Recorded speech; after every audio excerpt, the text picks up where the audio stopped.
She thought she'd found her forever in a man who made her heart race. But just days before their dream wedding, a devastating betrayal shattered everything. Moving to a new city, she rebuilt her life, until a chance encounter pulled her back into the past. When her new love saw her in another man's arms, he walked away without a word. Can she fix what's broken, or will her choices cost her everything? Mia Alvarez stood at the edge of the Miami design district, her portfolio tucked under her arm, heart pounding with the thrill of a new pitch. At 32, she'd built a name for herself in a city where every corner screamed ambition. Her latest project, a sleek, open-concept loft for a tech startup, had just landed her a feature in Dwell magazine, and the buzz was electric. Clients called her relentless, a visionary who could turn bare walls into stories. But behind the accolades, Mia carried a weight few saw. Her parents' divorce at 15 had left her navigating a fractured home, teaching her early to rely on herself. Work became her anchor, a way to drown out the chaos of her past. She poured every ounce of energy into her designs, often skipping dinners with friends or weekend getaways to perfect a blueprint. Success was her shield, and she wielded it fiercely. Today's meeting was with a boutique hotel chain, a chance to redesign their flagship location. Mia strode into the glass-walled boardroom, her heels clicking against the polished floor, and launched into her presentation. She spoke of natural light, sustainable materials, and spaces that felt alive. The execs leaned forward, nodding, sold on her vision before she'd even finished. As she sealed the deal with a handshake, her phone buzzed. A text from Ethan Torres. Dinner tonight? Found a spot with killer Cuban food. Mia smiled, her pulse quickening. Ethan had a way of breaking through her focus, pulling her into a world beyond deadlines. She'd met Ethan 6 months ago at a networking event on South Beach. He was 35, a tech entrepreneur with a startup that was turning heads in Miami's growing scene. His easy charm and sharp wit caught her off guard. Over mojitos, he'd teased her about her obsession with symmetry, and she'd fired back about his messy desk in a photo he'd shown her. By the end of the night, they were laughing like old friends, trading stories of late-night hustle and dreams too big for one lifetime. Ethan saw her, not just the designer, but the woman who'd fought for every win. For Mia, who'd spent years guarding her heart, that felt dangerous and exhilarating. Their romance moved fast. By month 3, they were spending every weekend together, kayaking in Biscayne Bay or binge-watching sci-fi shows on his couch. Ethan had a knack for making ordinary moments feel special. A sunrise coffee run, a late-night drive with the windows down. He listened when she talked about her childhood, how her parents' fights had left her skeptical of promises. "I'm not going anywhere," he'd say, his hand squeezing hers. Mia, who'd always rolled her eyes at cliches, started to believe him. By month 6, they were living together in a sunlit condo overlooking the ocean. Ethan proposed on a whim one evening, pulling her onto the balcony under a starlit sky. No ring, just words. "You're my home, Mia. Marry me." She said yes before she could overthink it, her heart louder than her doubts. Now, as she left the boardroom, Mia texted Ethan back. "You're on." 8 p.m. She felt lighter, like the future was finally hers to claim. The wedding was 3 months out, set for a small beachside venue with fairy lights and a salsa band. Invitations were printed, her dress was chosen, a simple, flowing gown that felt like her. She'd even booked a honeymoon in Tulum, imagining lazy mornings with Ethan, no deadlines in sight. For the first time, Mia let herself dream of a life beyond her work, one where love didn't feel like a risk. But that evening, as she sat across from Ethan at the restaurant, something felt off. He was distracted, checking his phone between bites of ropa vieja. "Work stuff," he muttered when she asked, his smile tight. Mia brushed it aside, blaming her own nerves. She talked about the hotel project, how it could open doors to bigger clients. Ethan nodded, but his eyes were elsewhere. Later, as they walked home, he grabbed her hand, pulling her close like always. "You're killing it, Mia," he said, kissing her forehead. She leaned into him, ignoring the flicker of unease in her chest. The next morning, Ethan left early for a meeting. His phone, forgotten on the kitchen counter, buzzed incessantly. Mia ignored it at first, brewing coffee, but the notifications wouldn't stop. Curious, she glanced at the screen. A preview of a text from Lila popped up. "Last night was fun. Same time tomorrow?" Mia's stomach dropped. She hesitated, then swiped to unlock the phone. Ethan had shared his passcode months ago. Her hands shook as she scrolled through messages. Lila, a co-worker, had been texting Ethan for weeks. Flirty exchanges, late-night plans, photos that made Mia's vision blur. The words "I miss you" from Ethan, sent just yesterday, hit like a punch. She sank onto a stool, the phone slipping from her hand. Everything she'd built with him, the trust, the plans, the future, crumbled in seconds. Mia didn't cry. She packed a bag, left a note saying she needed space, and booked a flight to Seattle that night. Miami, with its heat and memories, felt suffocating. She needed distance, a clean slate. By midnight, she was on a plane, staring out at the clouds, her heart a tangle of anger and shame. She'd trusted Ethan, believed in him, and he'd lied with ease. As the plane descended into Seattle, Mia vowed to rebuild, not just her career, but herself. She didn't know what came next, but she knew one thing. She'd never let love blind her again. Mia Alvarez landed in Seattle with a single suitcase and a resolve to leave Miami's heartbreak behind.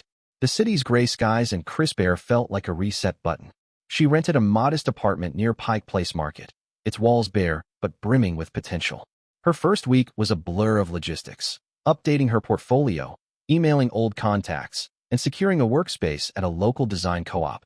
Work, as always, was her lifeline. She dove into freelance projects, pitching bold concepts to Seattle's eco-conscious startups. Her reputation followed her. Within a month, she landed a contract to redesign a community center, a project that demanded her full focus. Late nights sketching layouts replaced sleepless ones replaying Ethan's betrayal. Socially, Mia kept to herself, declining invites to happy hours or gallery openings. Trust felt like a luxury she couldn't afford. But her client, Rosa Martinez, a warm-hearted restaurateur, wouldn't take no for an answer.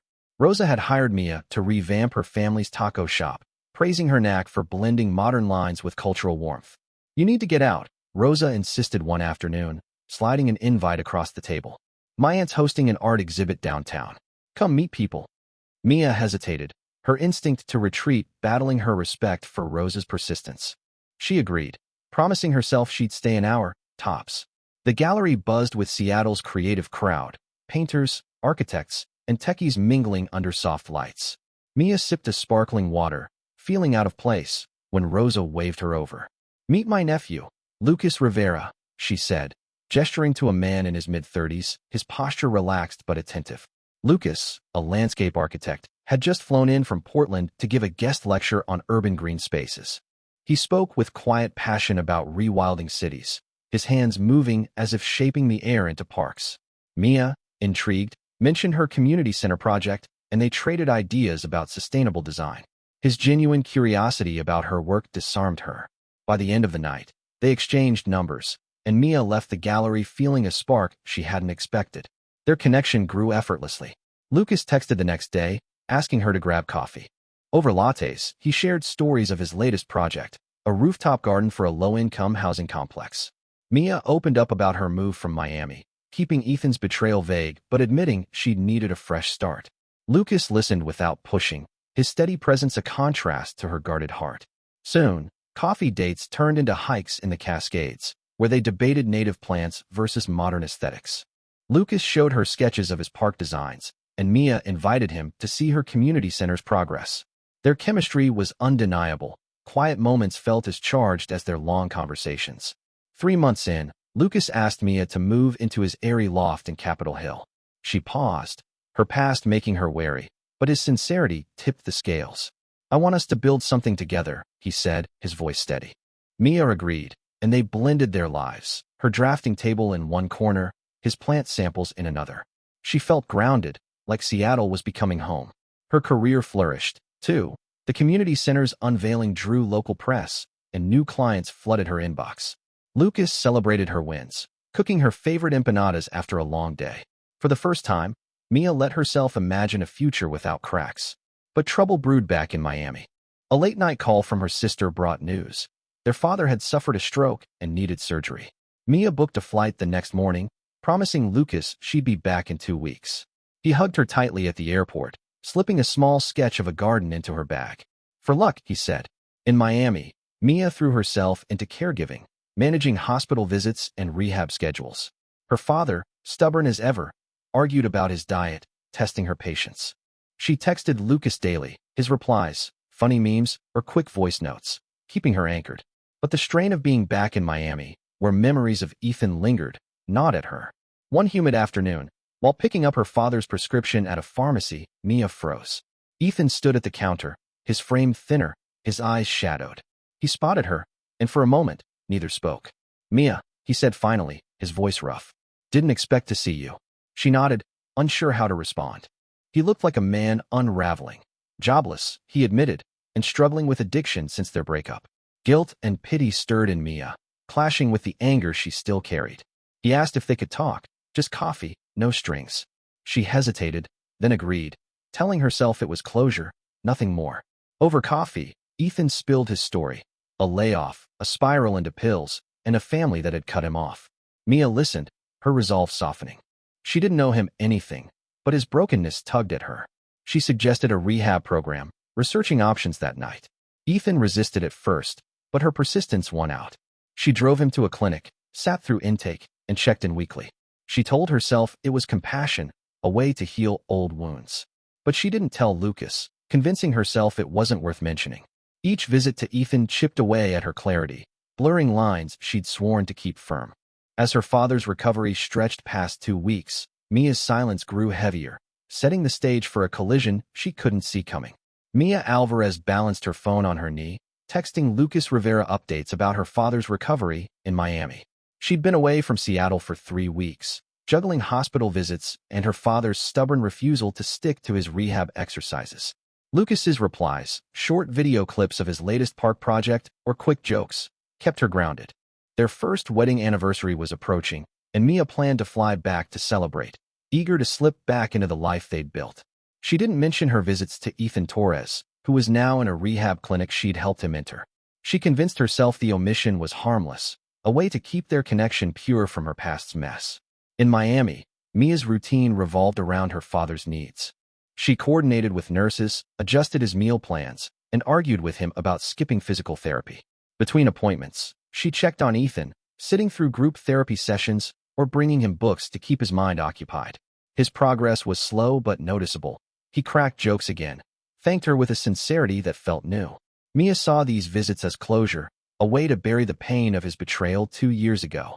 Yet each conversation lingered longer, their shared history stirring emotions she didn't want to name. She pushed them down, focusing on her father and her promise to return to Lucas. Meanwhile, Lucas was planning a surprise. Their anniversary fell on a Saturday, and he'd booked a flight to Miami, imagining a quiet dinner to mark their year together. He'd tucked a small gift, a custom pendant shaped like a fern, symbolizing their shared love for green spaces, into his carry-on. Before leaving Seattle, he called Mia's father to confirm the visit, keeping it a secret. Her father, groggy from meds, mentioned Mia was out visiting a friend at a rehab clinic. Lucas, curious but not suspicious, asked for the address, saying he'd surprise her with flowers. Her father obliged, unaware of the storm he'd set in motion. At the Miami clinic, Mia sat across from Ethan in the visiting room, a plain space with plastic chairs and a buzzing fluorescent light.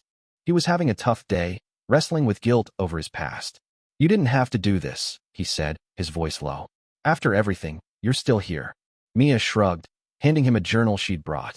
"Everyone deserves a chance to get better," she replied, her tone steady but her heart conflicted. As they talked, Ethan reached for her hand, his gratitude spilling over.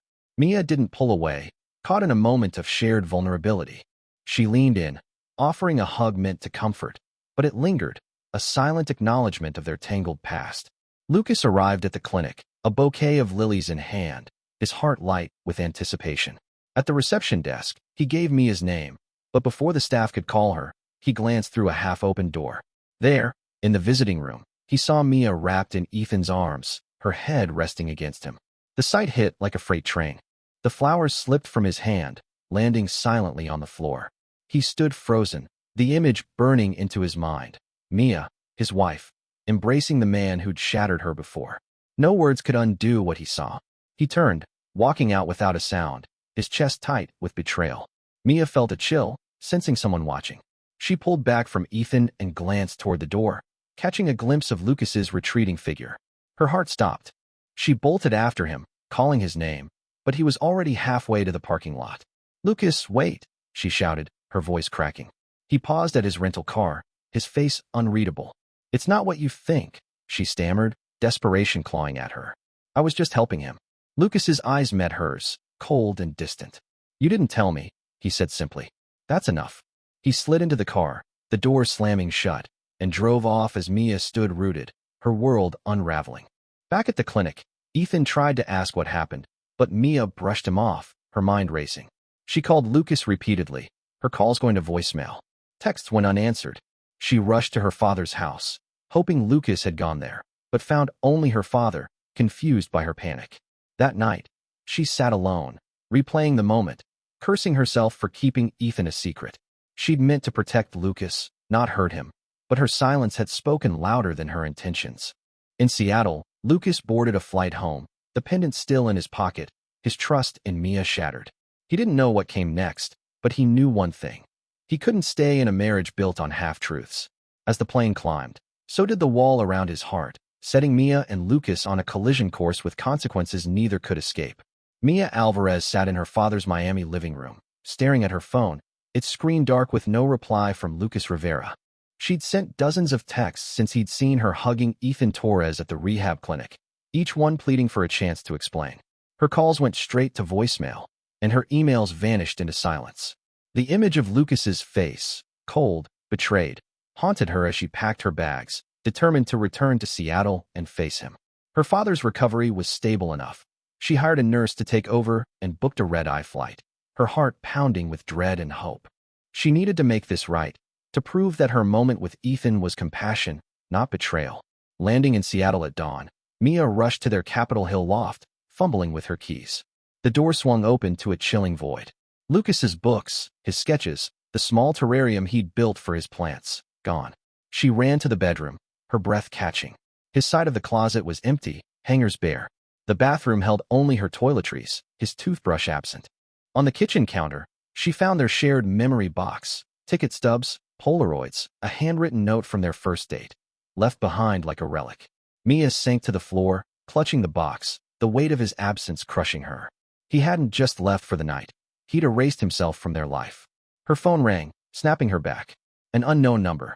She answered, hoping it was Lucas, but a clipped voice introduced itself as his lawyer. "Mr. Rivera has initiated divorce proceedings," the man said, detailing next steps with clinical precision. Mia's throat tightened. She could barely respond. The call ended, and she sat frozen, the word divorce echoing like a verdict. She tried Lucas's number again, then his sister's, then their mutual friends. No one knew where he was. His social media was dormant, his office voicemail full. Lucas had vanished, leaving no trace for her to follow. Desperate for answers, Mia drove to his favorite park project, a green oasis he'd designed for a community center. The groundskeeper, recognizing her, shrugged when asked about Lucas. He took a leave, said he needed time. Mia's hope dwindled. She returned to the loft, writing a 3-page letter by hand, pouring out the truth. Ethan was her past, a man she'd helped out of pity, not love. She swore Lucas was her everything, that she'd hidden the visits to spare him pain. She mailed it to his old Portland address, praying it would reach him. Days passed with no response, not even a returned envelope. Reeling, Mia flew back to Miami, unable to stay in the empty loft.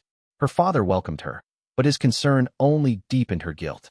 She threw herself into Ethan's recovery, visiting the clinic daily, organizing his therapy schedule, and bringing meals to keep him grounded. She told herself it was penance, a way to salvage something good from her mistakes. Ethan leaned on her, his gratitude growing with each visit. When he was discharged, he had nowhere to go. His family had cut ties, his savings gone. Against her better judgment, Mia offered to share a small rental apartment, framing it as temporary support. Deep down, she craved a purpose to fill the void Lucas left. The first weeks with Ethan felt like progress. He attended support groups, cooked simple dinners, and spoke of rebuilding his life. Mia resumed freelance design work, sketching plans for a local cafe. She and Ethan fell into a rhythm, shared meals, late-night talks about his recovery. His sincerity chipped away at her defenses. She began to wonder if this could be a second chance, not for romance, but for redemption. Maybe, she thought, helping him heal could heal her too. She ignored the nagging voice reminding her of his past betrayal, clinging to the fragile hope of a new start. But cracks appeared. One evening, Ethan said he was meeting a friend from his support group for coffee. Mia nodded, encouraging his independence. He left with a smile, promising to be back by 10. Midnight came, then 1 a.m., his phone off. Panic crept in as Mia called hospitals, then his group leader, who hadn't seen him. At 3 a.m., her phone lit up with an unknown number. A woman's voice, sharp, unapologetic, introduced herself as Carla. "Ethan's ex, he's out cold," she said. "We were at a motel. He mixed pills with whiskey. He mentioned you, said you'd know what to do. Can you come get him?" Mia's blood ran cold. The address was a seedy spot on Miami's outskirts. She grabbed her keys, hailed a cab, and arrived at the motel, her hands shaking. Carla met her in the lobby, holding Ethan's phone, her expression indifferent. They found him slumped on a bed, barely coherent, his shirt stained. Mia and Carla half-carried him to the cab, his weight heavy between them. At the hospital, nurses hooked him to an 4 as Mia sat, numb, in the waiting room. Carla lingered, then spoke. "You're a good friend, showing up like this." Mia's voice was ice. "I'm not his friend. I'm his girlfriend." Carla froze, muttering an apology before slipping out. Alone, Mia faced the truth. Ethan hadn't changed. She'd poured her heart into saving him, only to be humiliated again, her trust shattered by the same man who'd broken it before. Mia Alvarez sat in the hospital waiting room, the fluorescent lights humming as Ethan Torres slept off his relapse in a recovery ward. The sting of Carla's words, calling her a friend, burned, a reminder of Ethan's failure to acknowledge their relationship. Mia's hands trembled as she dialed her landlord, ending the lease on their shared Miami apartment. She couldn't stay, not after he'd fallen back into old patterns, dragging her trust down with him. By morning, she moved her belongings to a cheap motel, leaving Ethan a note. "Get help. I'm done." She blocked his number, severing the tie that had cost her so much. Back at her father's house, Mia focused on his care, arranging physical therapy, and sorting his medications. The routine kept her hands busy, but her mind replayed Lucas Rivera's departure, his silent exit from the rehab clinic, the empty Seattle loft. She'd lost him trying to save Ethan, a choice that now felt like chasing a ghost. Sleepless, she scrolled through old photos on her phone, her and Lucas at a farmer's market, laughing over a spilled coffee. The ache was sharp, but she couldn't undo the past. Instead, she threw herself into work, pitching a pro bono project to redesign a local youth center. The challenge, creating a space for kids to feel safe, gave her a flicker of purpose. Weeks later, Mia returned to Seattle, determined to rebuild. She rented a small studio, took on new clients, and volunteered at a community garden, a nod to Lucas's passion for green spaces. The physical labor, digging soil, planting seedlings, grounded her, each sprout a small victory. She avoided dating, wary of her own judgment after 2 betrayals. Friends urged her to move on, but Mia needed time, not distractions. She wrote Lucas another letter, shorter this time, apologizing for her silence about Ethan and acknowledging the pain she'd caused. She mailed it to his sister, hoping it might reach him, but braced for silence. Months passed, and Mia's career gained traction. The youth center project earned praise, landing her a contract with a Seattle nonprofit to design affordable housing interiors. She poured her energy into spaces that uplifted, each blueprint a step toward redemption. But Lucas lingered in her thoughts. She wondered where he was, if he'd found peace. One spring day, she attended a design conference downtown, her portfolio polished for networking.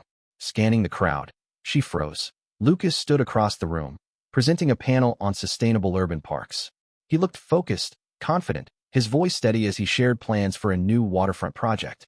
Mia waited until the session ended, her heart racing. She approached him as he packed his notes, her voice soft but clear. "Lucas, can we talk?" He paused, his expression guarded but not cold. They stepped into a quiet hallway, and Mia spoke first, her words deliberate. "I messed up. I should have told you about Ethan. It was never about love. It was about trying to fix someone who couldn't be fixed. I'm so sorry for hurting you."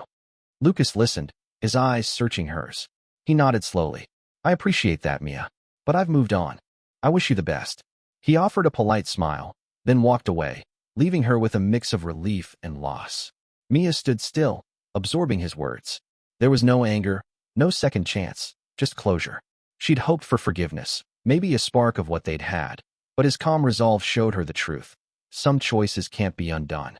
Back at her studio, she sat with the weight of it, not in despair, but in clarity. She'd chased Ethan's redemption at the cost of her marriage, believing she could control the outcome. Now, she understood, saving others starts with saving yourself. Mia doubled down on her work, partnering with the nonprofit to launch a mentorship program for young designers. She shared her story in workshops, not as a victim, but as a lesson in accountability. Her nights were quieter now, spent sketching or reading in the garden. She didn't check her phone for Lucas's reply or Ethan's apologies. Instead, she built a life rooted in purpose, not regret. One evening, planting bulbs for the next season, she realized she was okay, not whole, but healing. The future wasn't a promise of perfection, but a chance to choose better, to value the love she'd once held and let slip away.